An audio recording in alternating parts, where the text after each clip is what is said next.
Audio Jungle.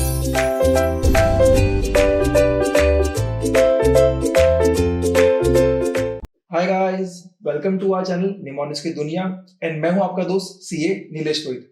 आज हम कुछ एक इंपॉर्टेंट टॉपिक पर डिस्कस करेंगे। आपने ऑलरेडी थंबनेल देखा हो, आपको पता है टॉपिक क्या रहेगा। तो हम डिस्कस करने वाले हैं कि ऑनलाइन लेक्चर्स ले या फिर ऑफलाइन, यानी कि आपको वर्चुअल लेक्चर लेना चाहिए जो कि लाइव बोलते हैं हम लोग, या फिर आपके जो रिकॉर्ड लेक्चर है आपको वो चूज करना चाहिए, या फिर आपको जो फिजिकल क्लासेस जैसे हम जाते थे पहले आपको वो चूज करना चाहिए। तो इसके लिए आज हमारे साथ में है सीए जितेंद्र जैन, जो कि भाविशा इंस्टीट्यूट के फाउंडर है। तो sir, thank you so much to coming in our channel. Thanks for inviting me. Yes, sir.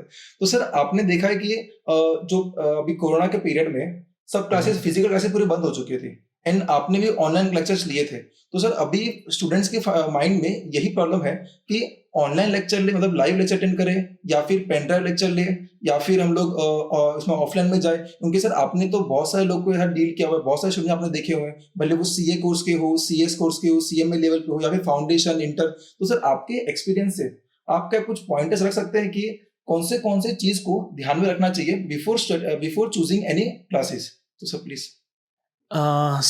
Well, देखिए, यह एक ऐसा टाइम पीरियड आया जिसको हमने अभी तक किसी ने भी फेस नहीं किया था। सबने अपने फुल लाइफ स्पैन में पहली बार इस टाइम पीरियड को फेस किया, और ये काफ़ी नई चीज़ें भी सिखा गया हम सबको। जहाँ तक मैं एजुकेशन की बात करता हूँ तो एजुकेशन में एक नए आयाम जुड़ गया है। ये जो हमारा टाइम कोरोना पीरियड जो आया, कोविड पीरियड जो आया, ना चाहते हुए भी हमको एक ऑनलाइन एजुकेशन की तरफ फोर्सफुली मूव करना पड़ा। क्योंकि इनिशियली इससे पहले मोस्टली हम जो क्लासेस लेते थे, लाइव क्लासेस लेते थे, फिजिकल क्लासेस लेते थे, क्लासरूम प्रोग्राम में बच्चे आते, हम उनको पढ़ाते, उनका एक इंटरेक्शन लेवल हमारा उनका बना रहता था। और उसके बाद में देखा कि अचानक से ये कोविड आ गया है, लॉकडाउन हो गया है, तो बच्चों की पढ़ाई हैम्पर ना हो, तो हमने भी ऑनलाइन एजुकेशन की तरफ अपने पांव बढ़ाए, अपने कदम बढ़ाए, और हमने भी ऑनलाइन एजुकेशन को अडॉप्ट किया। तो आज काफ़ी टाइम से हम ऑनलाइन एजुकेशन में भी डील करते हैं, दोनों में हैंड्स ऑन है आज की डेट में। तो जहां मुझे अब फिजिकल एजुकेशन भी हमने दिया है और ऑनलाइन एजुकेशन भी हमने दिया है, इन दोनों के प्रोज एंड कॉन्स, अपने अपने प्रोज एंड कॉन्स है। मैं किसी एक को ये नहीं कह सकता कि ये बेहतर है और या ये बेहतर है, दोनों के अपने अपने प्रोज एंड कॉन्स है। तो मैं, अगर आप मुझे इजाजत दें तो मैं दोनों के प्रोज एंड कॉन्स बताऊं कि किसके लिए क्या बेहतर है। अगर हम बात करते हैं, पहले मैं बात करता हूं कि ऑनलाइन एजुकेशन में क्या मुझे अच्छी चीज लगी। तो सबसे पहली बात है saving of time. Saving of time का मतलब क्या होता है कि बच्चा जब क्लास लेने के लिए घर से क्लास तक आता है, वापस क्लास से घर तक जाता है, तो मेट्रो सिटीज में क्या होता है, बहुत बड़ी मेट्रो सिटीज में क्या होता है कि एक टायरिंग जर्नी होती है, साथ ही साथ में एक टाइम कंज्यूमिंग भी होता है। तो tiring journey plus time consuming, ये दोनों चीजें एक साथ होता है तो स्टूडेंट के माइंड को थका देता है, फिजिकल बॉडी को थका देता है और माइंड टायर्ड हो जाता है, जिससे वो अपनी पढ़ाई पे उतना पूरा फोकस नहीं कर पाते हैं जितना कि वो एनर्जी के साथ में कर सकते हैं। तो हालांकि ये जो प्रॉब्लम है, ये प्रॉब्लम ज्यादातर जो अपने मेट्रोज हैं उनमें ज्यादा प्रॉब्लम है। टचवुड जोधपुर इससे बचा हुआ है, तो जोधपुर में भी ऐसा कोई प्रॉब्लम नहीं है, लेकिन मेट्रो सिटीज में यस डेफिनेटली एक प्रॉब्लम है। तो वहां पे टाइम सेविंग होता है। सेकंड, एक कन्वीनियंस, कि एट आवर ओन कन्वीनियंस। अब देखिए, ऑनलाइन कोचिंग में भी क्या होता है, ऑनलाइन क्लासेस में भी क्या होता है, अलग अलग मोड्स होते हैं। आप वर्चुअल क्लास कर रहे हैं, वर्चुअल क्लास का मतलब क्या होता है कि एक फैकल्टी, जैसे मैं यहाँ पढ़ा रहा हूँ और मैं लाइव जा रहा हूँ सब जगह पे, तो जिस समय मैं पढ़ा रहा हूँ उस समय स्टूडेंट उसको देख रहे हैं और वो वर्चुअल क्लासेस है। लेकिन वर्चुअल क्लासेस मोस्टली क्या होता है, उसके लिए आपके पास में एक बहुत स्ट्रॉन्ग इंटरनेट कनेक्शन चाहिए होता है। इंटरनेट कनेक्शन चाहिए होता है और एक लाइव आपके पास में वही दोनों तरफ से, जो आप फैकल्टी पढ़ा रहे हैं और जो स्टूडेंट पढ़ रहे हैं, दोनों के पास में क्या होना चाहिए, आपका स्ट्रॉन्ग आपका कनेक्शन होना चाहिए। और साथ ही साथ में एक डेडिकेशन, एक माहौल भी घर पे होना चाहिए, जहां पे आप उस समय, जिस समय सर क्लास ले रहे हैं, उस समय आपके घर में वो एक स्पेस होना चाहिए, पीसफुली आप जहां बैठ सके और जहां पे वो क्लास ले सके। उसके बाद में सेकंड मोड क्या होता है आपका, कि सेकंड मोड होता है जैसे कि रिकॉर्डेड लेक्चर, चाहे वो पेन ड्राइव लेक्चर हो, चाहे वो रिकॉर्डेड किसी भी मोड में हो, उसमें एक बहुत बड़ी फैसिलिटी जो होती है बच्चों के साथ में वो होती है ओन कन्वीनियंस, ओन टाइम। आप अपनी कन्वीनियंस के हिसाब से उसको देख सकते हो कि यह उनके लिए बेहतर रहता है कि जो जैसे मैं अगर सी स्टूडेंट्स की बात करता हूँ या सी स्टूडेंट्स की बात करता हूँ, CSCS की बात करता हूँ, तो इनको ट्रेनिंग करना होता है। इस कोर्स के अंदर, जैसे आपको भी पता है, इस कोर्स के अंदर एक ट्रेनिंग होता है। तो जो बच्चे ट्रेनिंग कर रहे होते हैं और साथ ही साथ में इनको दिन में टाइम नहीं मिल पाता है ट्रेनिंग के साथ, क्योंकि दिन में तो उनको ऑफिस जाना होता है। तो during the day hours they used to go to the office and they have to, मतलब there is no any other option. तो फिर वो क्या करते हैं, जैसे भी उनको टाइम मिलता है, चाहे नाइट और लेट नाइट आवर्स में हो, चाहे बाद में हो, तो उनको क्या करना होता है, वो उसमें देख लेते हैं, उसके हिसाब से वो एडजस्ट कर लेते हैं। तो ये थोड़ी सी कन्वीनियंस है ऑनलाइन एजुकेशन में। सेकंड कन्वीनियंस अगर मैं देखूं तो ऑनलाइन एजुकेशन में भी अलग अलग मोड से, अगर मैं टीचर के पॉइंट ऑफ व्यू से देखूं तो टीचर के पॉइंट ऑफ व्यू से भी देखें तो हर टीचर का अपना अपना एक अलग क्या होता है, सेटअप होता है। कोई टीचर आप देखें तो कोई टीचर क्रोमा से पढ़ा रहा होता है, कोई टीचर लाइव आपका जूम से पढ़ा रहे हैं, कोई टीचर आपके साथ में एक टैबलेट रखा हुआ उस पर लिखते हैं, उससे पढ़ा रहे होते हैं। तो ये सेटअप ऐसा होता है कि टीचर की कन्वीनियंस के अकॉर्डिंग भी वो टीचर कहीं पर भी उसको एस्टेब्लिश कर सकता है। तो टीचर को भी कन्वीनियंट है, स्टूडेंट को भी कन्वीनियंट है, तो दोनों तरफ कन्वीनियंस ही है, कन्वीनियंट दोनों को है। लेकिन अब इसके अगर मैं, ये तो प्रोज की बात होगी, अगर मैं इसे कॉन्स की बात करूं तो जो सबसे बड़ी कमी इसमें आती है और वो है डिसिप्लिन। दैट इज वो डिसिप्लिन किसी भी एजुकेशन में सक्सेस पाने के लिए, प्रोफेशनल एजुकेशन में सक्सेस पाने के लिए जो सबसे बेहद महत्वपूर्ण कड़ी होती है सर, मेरे हिसाब से वो है dedication, discipline and commitment and consistency. ये अगर चार चीजें मिलेगी ना तो ही हम किसी भी प्रोफेशनल लाइफ में सक्सेस हो पाएंगे। और डेडिकेशन की भरपूर कमी या डिसिप्लिन की भरपूर कमी मुझे दिखती है इस ऑनलाइन एजुकेशन में, क्योंकि साहब मैंने बहुत बेहतरीन तरीके से मैंने क्या कर दिया, मैंने अपने कोर्स को रिकॉर्ड कर दिया और मैंने स्टूडेंट को दे दिया। क्या स्टूडेंट उसी तल्लीनता से, जिस डेडिकेशन के साथ में, जिस डिसिप्लिन के साथ में वो क्लास में देखता था, क्या वो देख पाता है घर पे? कोई स्टूडेंट तो लेटे लेटे देख रहा है, कोई स्टूडेंट तो सोफे पे लेटा आराम से, मतलब कहीं भी कैसे भी लेके वो देख रहा है, कोई घूमते घूमते देख रहा है, कोई गार्डन में घूम रहे हैं देख रहे हैं। ऐसे स्टूडेंट भी देखे हैं कि जो मतलब ईयरफोन लगा रखा है, देख रहे हैं, सामने कुछ और चल रहा है, सुन कुछ और रहे हैं, देख कुछ और रहे हैं। तो डिसिप्लिन की बहुत ही ज्यादा कमी है साहब इसमें, और ये कमी ही रिजल्ट बिगाड़ती है। डिसिप्लिन, मैं मानता हूं डिसिप्लिन ऑफलाइन एजुकेशन में भी जरूरी होता है, लेकिन वहां पे क्या होता है कि वो डिसिप्लिन बनने के ज्यादा ग्रेटर चांसेस इसलिए होते हैं, वहां पे एक लाइव कंट्रोल होता है जो टीचर क्लासरूम में पढ़ा रहा होता है। जो टीचर क्लासरूम में पढ़ा रहा है वो आपको देख रहा है, लाइव इंटरेक्शन कर रहा है। टीचर आपके मूवमेंट से समझ जाता है कि you are in the class और नॉट। टीचर आपके बॉडी लैंग्वेज से समझ जाता है कि आपको समझ में आ रहा नहीं आ रहा। वहां पे cross questioning, at a time cross questioning हो सकती है। आप डेडिकेशन के साथ में, आप मतलब लाइव मूवमेंट के साथ में आप अपनी क्लास को समझ सकते हैं। तो ये एक बहुत बड़ा प्लस पॉइंट है ऑफलाइन एजुकेशन का, जो कि फिजिकल क्लासेस का। और मेरे हिसाब से जो रिजल्ट आता है सर, वो इसी से आता है। ऑनलाइन क्लासेस में आपने ले लिया तो online classes are good for those students who are very disciplined themselves. Okay, by their own they are very dedicated and very disciplined. और जो कि आपको भी पता है कि यहाँ पे अगर मैं बात कहूँ तो बहुत कम स्टूडेंट को यहाँ पाया जाता है। 2-4% स्टूडेंट को छोड़ दें, 2-4 स्टूडेंट को अगर छोड़ दें तो मोस्ट ऑफ द स्टूडेंट्स में क्या होता है सर, डेडिकेशन और डिसिप्लिन की थोड़ी सी कमी होती है। सर फाउंडेशन लेवल और इंटर लेवल पे तो मोटिवेशन बहुत चाहिए उनको। आप देखिए, मैं कहता हूं कि फाउंडेशन लेवल, देखिए जैसे जैसे लेवल आपका बढ़ता है आपका डिसिप्लिन थोड़ा सा बढ़ता जाता है। मैं अगर बात करता हूं, अगर फाइनल लेवल की बात करता हूं तो यस, फाइनल लेवल पे एक जो फाइनल लेवल का स्टूडेंट होता है वो खुद एक डेडिकेटेड होता है, उसके अंदर डिसिप्लिन होता है। वो ये मानता है कि यार मुझे किसी भी तरह करके, अब क्या है, मैंने आधा पड़ाव पार कर लिया है, अब मुझे ये आधा पड़ाव पार करके मुझे आगे अपनी पूरी मंजिल को पाना है। तो इसके लिए अगर मैं चाहूँ, इसके लिए डेफिनेटली यस, क्योंकि उनको समय, उनको साथ ही साथ में क्या करना होता है, उनको अपना ट्रेनिंग भी कंप्लीट, आर्टिकलशिप ट्रेनिंग भी कंप्लीट करना होता है। और मोस्ट ऑफ द लोग चाहते हैं कि मेरा बुक 4 से आर्टिकलशिप ट्रेनिंग हो, तो उसमें भी ट्रेनिंग करना चाहते हैं। तो उसमें आपका पूरा मतलब उसमें भी वर्कलोड आपका पूरा होता है, प्रैक्टिकल ट्रेनिंग पूरा होता है, आपको पूरी तरह से काम दिया जाता है, आपको टाइम पे डिलीवर भी करना होता है। तो यस, उनके पास में टाइम की कमी होती है, उनको कन्वीनियंस चाहिए होता है, लेकिन उनके साथ में डिसिप्लिन भी होता है। वो उनको पता होता है कि यार मुझे ये करना है, एक मैच्योरिटी लेवल बढ़ जाता है। फाउंडेशन लेवल, इंटरमीडिएट लेवल पे अगर मैं बात करता हूँ या CS एग्जीक्यूटिव लेवल पे बात करता हूँ, तो वहां पे थोड़ा सा कम हो जाता है। और फाउंडेशन लेवल पे बात करूँ तो वहां तो पूरा ही कम हो जाता है सब। समझो। तो मेरा कहने का मतलब ये है कि यस, ऑनलाइन एजुकेशन लीजिए, जरूर लीजिए, लेकिन वहां पे लीजिए जहां पे आपको फिजिकल एजुकेशन प्रॉपर नहीं मिल पा रहा।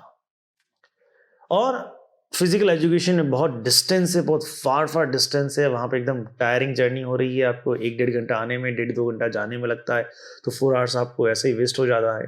तो ऐसी कंडीशन में आपको क्या करना चाहिए? ऐसी कंडीशन में यस, आपका ऑनलाइन आपका एजुकेशन माध्यम हो सकता है। बट गोइंग फॉरवर्ड मुझे जो लगता है कि अब जो काम करेगा सिस्टम, वो इन दोनों का कॉम्बिनेशन काम करेगा। बिकॉज इन दोनों के कॉम्बिनेशन से क्या होगा कि आपको क्या करना पड़ेगा कि आपको ऑफलाइन एजुकेशन के साथ साथ में अब ऑनलाइन एजुकेशन का भी साथ ही साथ में रखना पड़ेगा as a supporting tool. Okay. जैसे आप जब ऑफलाइन आप क्लासेस ले रहे हैं तो उन क्लासेस को आप रिकॉर्ड कर दीजिएगा और वो ऑनलाइन अवेलेबल रहे स्टूडेंट के पास में। तो स्टूडेंट अगर रेफर करना चाहे, कुछ देखना चाहे, कुछ उसको रिवीजन करने के समय कोई दिक्कत हो तो उसको रेफर कर सके। आप हर वीडियो के शॉर्ट नोट्स बना सकते हैं, आप हर चैप्टर के शॉर्ट वीडियोस बना सकते हैं, रिवीजन वीडियोस बना सकते हैं। वो आप अपने स्टूडेंट को दे सकते हैं कि आपने पूरा चैप्टर देख लिया है, पूरा चैप्टर आपने क्लास में अच्छे से समझ लिया है, तो उसके रिवीजन वीडियोस आप उनको दे सकते हैं। तो वो वहां पे उनको हेल्प करेगा। It will be just like icing on the cake. Correct. तो वो वहां पे उनको बूस्टअप करेगा कि यस, वो उनको बूस्टअप भी करेगा कि यस कैसे चल रहा है, किस तरह चल रहा है, वो उनको वहां पे बूस्टअप करेगा। और वो एक सपोर्ट देगा आपकी फिजिकल एजुकेशन को, उसकी प्रेजेंस को, क्योंकि जिस टीचर से वो लाइव पढ़ रहे हैं वही टीचर का उस समय वीडियो देखते हैं, तो कनेक्टिविटी आपस में बन जाती है। एंड ऑनलाइन एजुकेशन की बात कर मैं अगर कहूँ तो online education is for teacher point of view and offline education is from student point of view. Yes sir. क्योंकि ऑनलाइन एजुकेशन में क्या होता है, टीचर से स्टूडेंट बहुत दूर बैठा होता है, अगर लाइव भी है तो चैटिंग के थ्रू आ रहा है, तो कितने की चैटिंग हम पढ़ सकते हैं? उसमें बड़ा दिक्कत होता है चैटिंग पढ़ने में। कितने का रिप्लाई करेंगे, कितने का चैटिंग पढ़ेंगे? अगर वही पढ़ेंगे तो फिर हम अपने कोर्स पे कैसे फोकस करेंगे? तो हमने जो समझाया, हम अपने लेवल पे एक अंडरस्टैंडिंग लेवल बनाते जाते हैं, उसको इस माइन्यूट लेवल पे ले जाते हैं कि हर बच्चे को समझ में आ जाए। तो हम अपने लेवल से, अपने स्टाइल से, अपने ओन कन्वीनियंस से, अपने ओन मैथडोलॉजी से उसको हम डिलीवर करते रहते हैं। उसका लाइवली स्टूडेंट पे कितना इम्पैक्ट आ रहा है उसको हम जज नहीं कर पाते। हमने समझा दिया, ओके, हम अच्छा समझा रहे हैं, ओके फाइन, लेकिन हो सकता है कि अगर उस लाइव जब पढ़ा रहे होते हैं तो बच्चा उसी समय आपका हैंड रेस करके कुछ क्वेश्चंस कर सकता है। इवन कभी-कभी तो ब्लैंक फेस भी दिख जाता है टीचर्स को। यस, समझा ही नहीं। हाँ जी, हाँ, वो यहाँ रहेगा, आप देखोगे वो कहीं और खोया है, किसी और के ख्यालों में खोया है वो। यस। तो स्टूडेंट किसी और के ख्यालों में खोया रहता है, तो वो भी हम यहाँ पे फिजिकल एजुकेशन में क्या कर सकते हैं, हम उसको चेक कर सकते हैं। सेकंड चीज़ है कि कनेक्टिविटी होती है, जो स्टूडेंट और टीचर की कनेक्टिविटी होती है, जो बाउंडिंग होती है, वो भी कहीं ना कहीं मुझे ऑनलाइन एजुकेशन में क्या है, मिसिंग होती है। हालांकि ऑनलाइन एजुकेशन से एक बहुत बड़ा मार्केट आप कैप्चर कर सकते हो, एक बड़ा प्लेटफॉर्म है, आपको रेवेन्यू पॉइंट ऑफ से देखूं तो आप बहुत लोगों को आप क्या कर सकते हो, कैटर कर सकते हो। लेकिन जो इसका एक्चुअल रिजल्ट है, मुझे लगता है कि ऑफलाइन एजुकेशन में इन सब डिसिप्लिन, डेडिकेशंस, कनेक्टिविटी, आपके डाउट सॉल्विंग सेशंस, आपके कॉन्सेप्चुअल क्लियरिंग के सेशंस जो होते हैं वो बहुत अच्छे से हो सकते हैं। तो मेरा ये मानना है। तो अपने अपने ऑनलाइन और ऑफलाइन दोनों के ही अपनी अपनी एक तरह से अब इम्पोर्टेंस है। अब मैंने आपको जैसे बताया कि इसका हाइब्रिड सिस्टम काम करेगा। इसका हाइब्रिड सिस्टम जो इस हाइब्रिड सिस्टम को फॉलो करेगा वो आगे बढ़ेगा। स्टूडेंट पॉइंट ऑफ व्यू से भी अगर मैं देखूँ तो स्टूडेंट्स को भी अब जैसे आपने बोला था कि कौन सी क्लासेस जाना चाहिए, किस क्लासेस में, एडमिशन लेना चाहिए। तो जहाँ पे दोनों सिस्टम अवेलेबल है मेरे हिसाब से स्टूडेंट को वहाँ पे जाना चाहिए। फाउंडेशन लेवल और इंटर लेवल हो वैसे नहीं, मेरा पहला कहने का मतलब क्या है कि ऐसा इंस्टीट्यूट जो कि लाइव लेक्चर भी लेता है, साथ में उसकी रिकॉर्डिंग वो भी हमें अवेलेबल करवाता है। सेकंड, एक ऐसा इंस्टीट्यूट हो कि जहाँ पे हर लेवल की कोचिंग अवेलेबल हो। तो जब एक स्टूडेंट इस इनिशियल लेवल पे किसी टीचर से कनेक्ट होता है तो एक उनकी कनेक्टिविटी, उनका पढ़ाने का स्टाइल, और स्टूडेंट को क्या होता है, स्टूडेंट के पॉइंट ऑफ व्यू से देखूं तो टीचर के पढ़ाने का स्टाइल, टीचर की कनेक्टिविटी, टीचर का फ्लो, एक रिदम बैठ जाता है। और टीचर के पॉइंट ऑफ व्यू से देखूं तो वो भी स्टूडेंट को समझ जाता है कि किस तरीके से स्टूडेंट्स को क्या चीज़ समझ में आ रही है, किस स्टूडेंट को किस तरीके से हमें सर्व करना है। क्योंकि हर स्टूडेंट का अपना एक माइंडसेट होता है, तो उसके अकॉर्डिंगली उसको हमें देना होता है।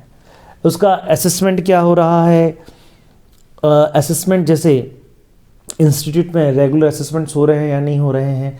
असेसमेंट लेने के बाद में उसकी कॉपी को चेक करके उनके जो स्टूडेंट्स की जो मिस्टेक्स है वो उनको बताई जा रही है या नहीं जा रही है।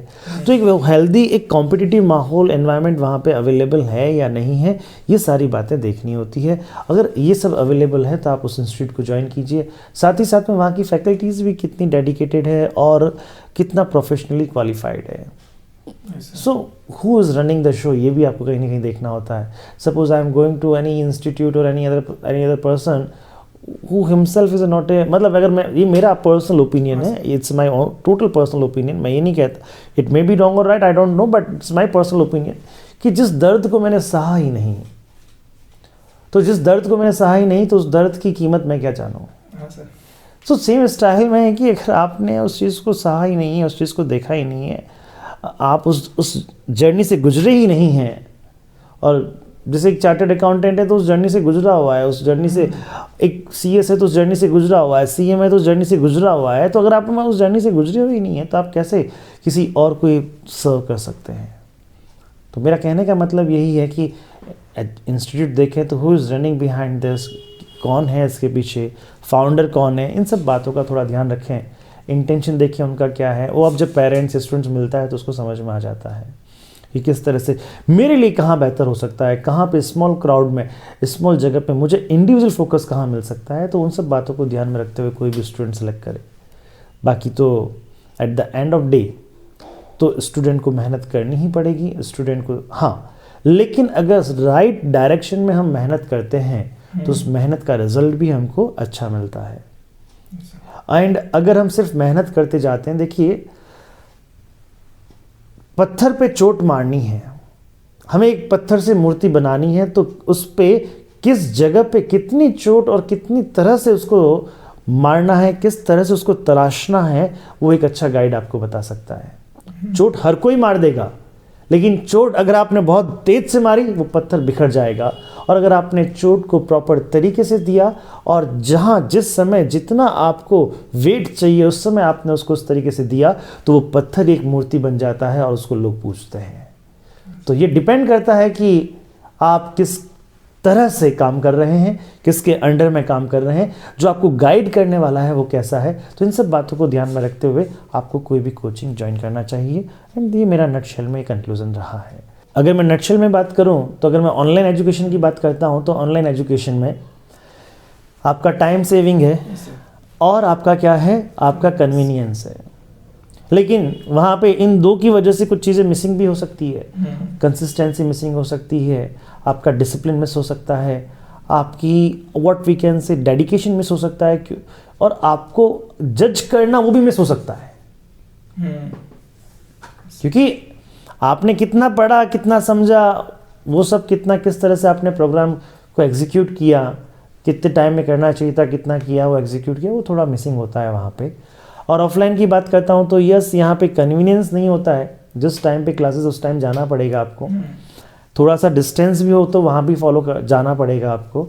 और कभी कभी ऐसा भी होता है कि यस, कभी कभी कोई टीचर की छुट्टी हो जाती है, तो कुछ टीचर अगर नहीं आ पाता किसी भी कारणों से, तो थोड़ा सा टाइम वहाँ पे आपको थोड़ा देना पड़ता है।